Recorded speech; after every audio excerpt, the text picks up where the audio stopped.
everyone and welcome to my YouTube channel. I'm so happy to have you with me today.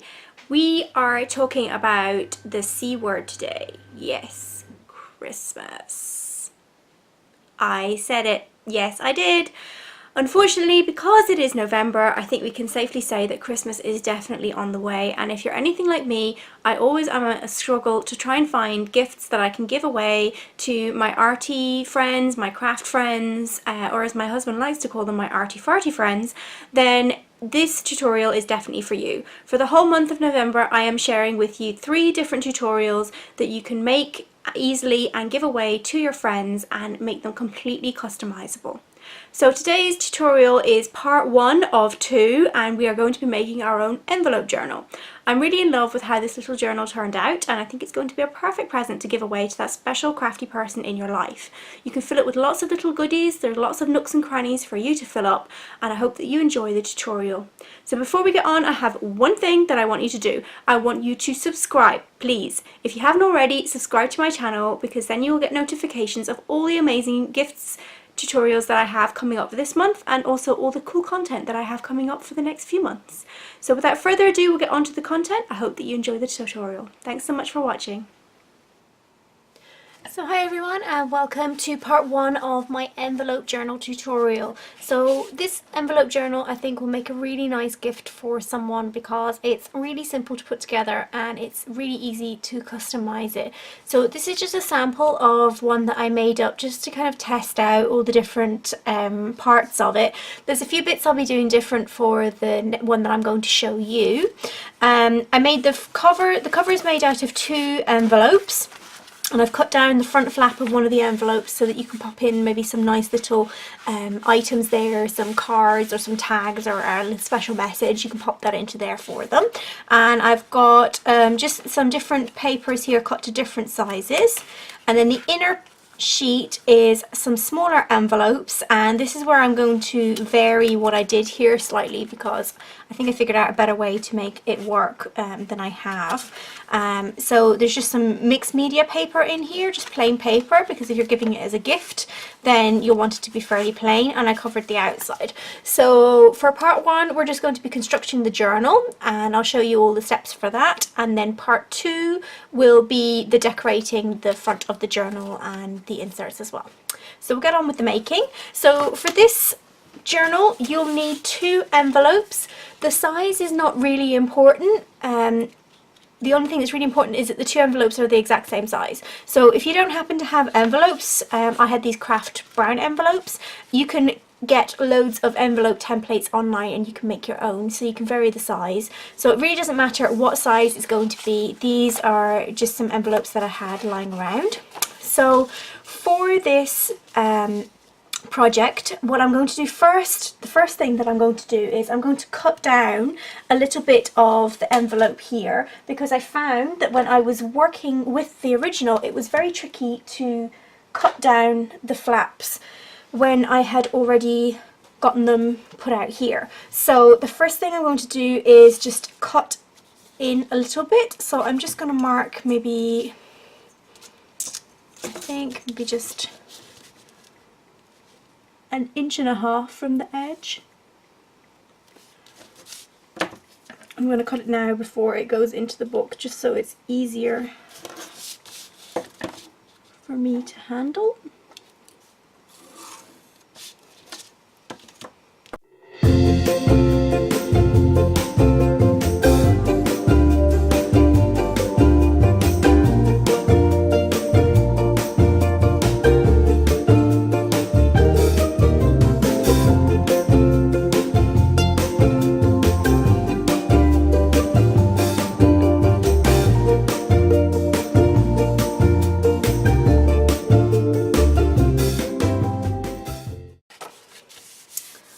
Much easier there for me to work in.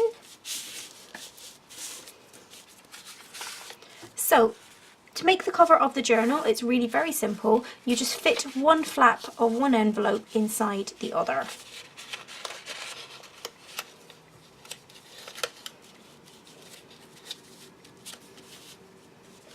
And that goes there like that. So because my envelope already has a seal on it, I'm going to use this take that off. I'm just going to add a little bit more double-sided tape because there's just not a huge amount of glue on that little strip, so I just want to reinforce it a little bit, especially if it's going to be a journal that we're going to be working in or giving away. The last thing you need is for it to fall apart. So I have one envelope inside the other. So the conundrum that I came up with then now is if I want the back pocket to be open, I have got this ugly piece of paper here. So I might just pop this out of here for now.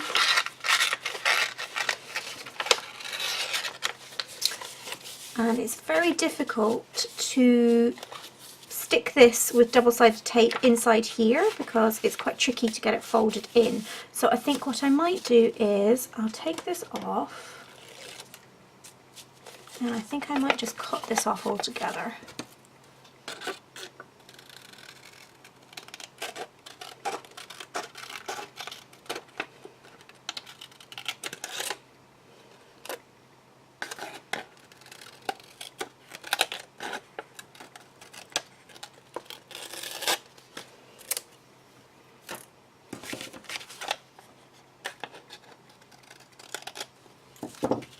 And then I'm going to use my glue stick. I'm just going to stick the back of this inside the envelope then.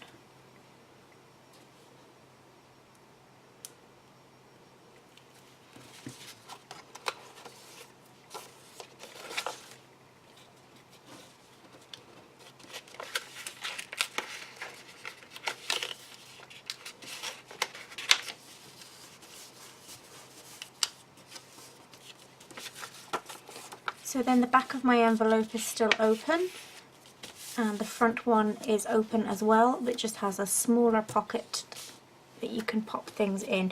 You can still slip things into the back pocket, but the front pocket is just a little bit easier access. If you've got some more chunky things that you've collected, you can use that. So that's our front journal cover done. That was super simple. So don't worry about the flap on the front, we'll be covering that up later on.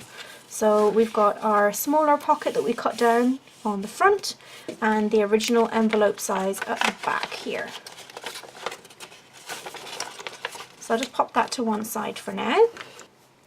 So I have these two smaller envelopes. I just picked these up in a stationery shop because I thought they were really cute. They are, I think they call them wages envelopes. I think like people are supposed to get like their wages if they're paid in cash or something. I'm not sure.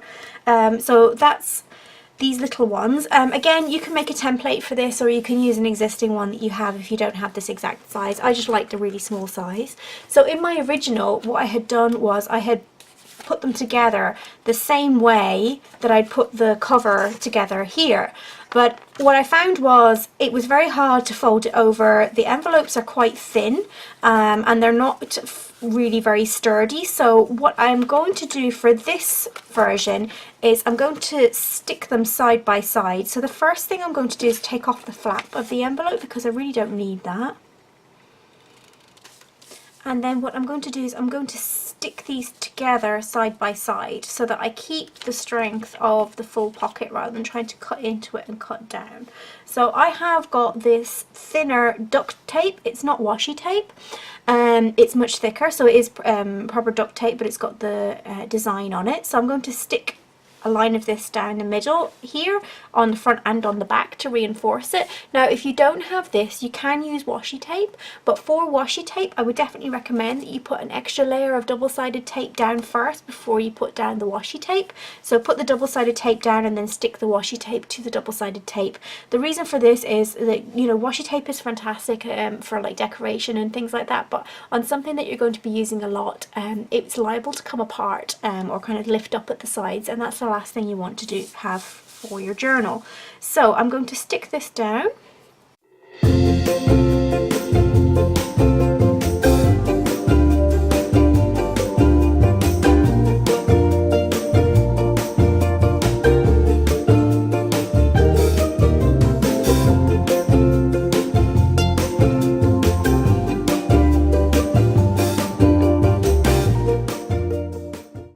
So there we have our middle insert for our book. So we can just fold it over.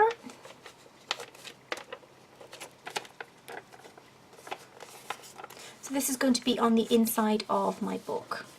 So this will be the center part, so that you can still decorate the outer edge, and you can also make sure that you can pop in anything that you would like to add to it, so it will look really nice. So I'll just pop that to one side as well. So you want to make some inserts for your book. So I've got this Daler Varney paper. I guess it's the equivalent of mixed media paper. It is 220 GSM, so it's quite thick. So I'm just going to take a couple of sheets out of here.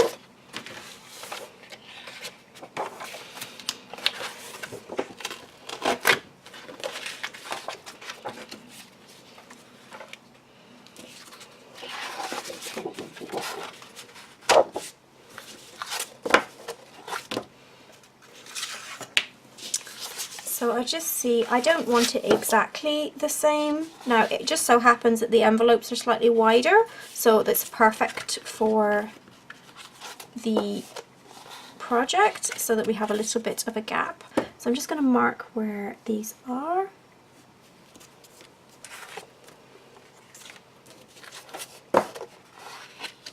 And I'm probably just going to come down a little bit below the line, because I don't want them to be the exact same size, and I want this to be kind of like a junk journal kind of effect, so I don't want the pages to be the same size. I want them to be different heights and widths.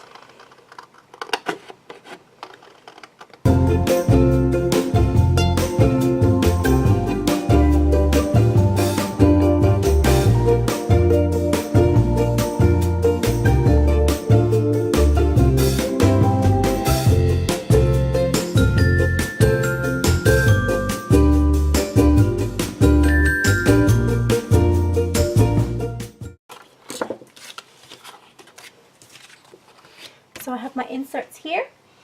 So the next thing I want to do is I want to fold them. So I would definitely recommend that you get a bone folder for this, just to give you a nice sharp line.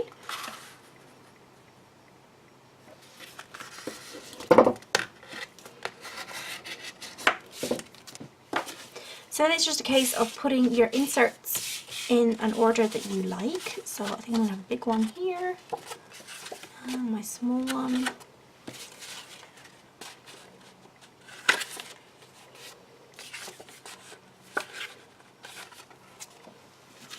And I'll pop this in here as well. I might change that around. Yeah, so I have small, big, and my pocket insert on the middle. So once you have the order that you like, you can line them up a little bit. Don't have to be too exact. And then if you get yourself lined up on your journal, so it's most important that you get the spine lined up properly, because we're going to be binding it now. So I'm just going to pop my bulldog clip here and clip this into place.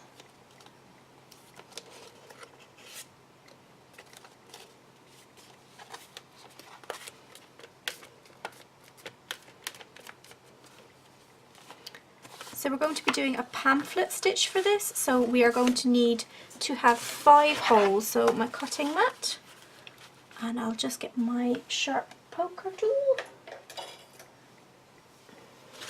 So we want to have 5 stations for our binding.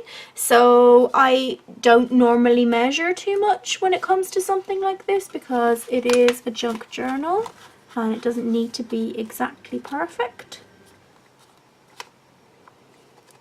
Just going to line that up again because the seam is not quite right. Okay, so we're going to go ahead and bind our little book that we have made from our envelopes. So I have just got some regular embroidery floss here, and I've used all strands of the embroidery floss. So there are 6 strands here. You can use whatever you have to hand. If you have some waxed linen thread, then that's great for it, or baker's twine I've used as well for my other one, and it worked just fine. So for the pamphlet stitch, I'm going to link in the description box below and also on my website on the blog post for this tutorial, a really great tutorial from Design Sponge. They give you a really great step-by-step with pictures on how to do the pamphlet stitch, but we'll go through and do it here. So we're going from the center hole out to the front, and we're going to leave a small tail so that we can tie it off. So a couple of inches is fine. I'm going to go back in through the next hole along.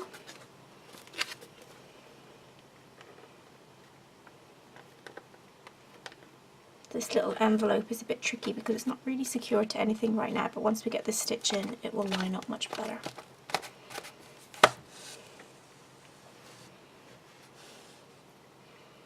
And we're going back through.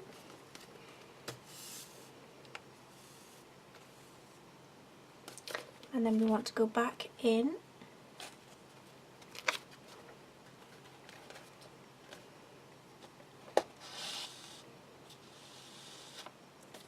So that's the bottom half. Now you'd be tempted to go back through the middle, but you don't want to do that. You want to skip to the other one beside the middle, the next one along. So you're going to have one long stitch here.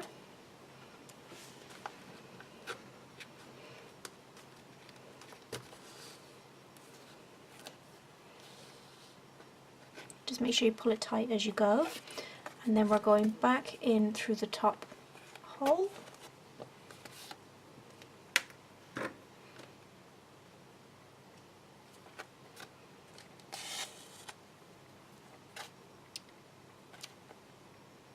Back through.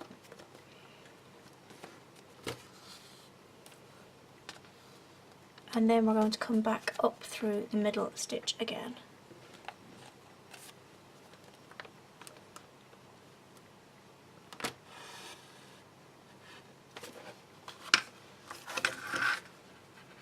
Okay, and then I'm going to take the thread and just go under the stitch in the middle so that I'm catching it all, and we'll just tie it off.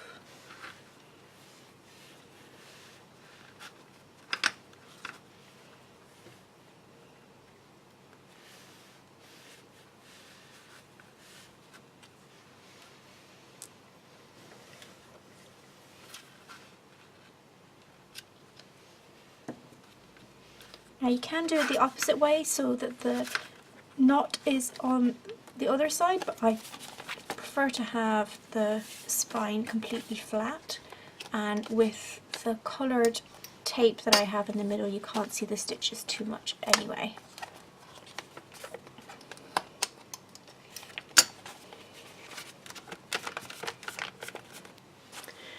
So our journal is finished now and it's completely bound. I really like the way that it's sitting. So we will be coming to the next part of our video, which is part 2, and we'll be talking about how we're going to decorate. So we're going to decorate the front cover here, and we're going to make some little inserts and little tags to pop into our book so that when we give it away to our friends they have some things to work with in their new little journal. So we'll see you for part 2.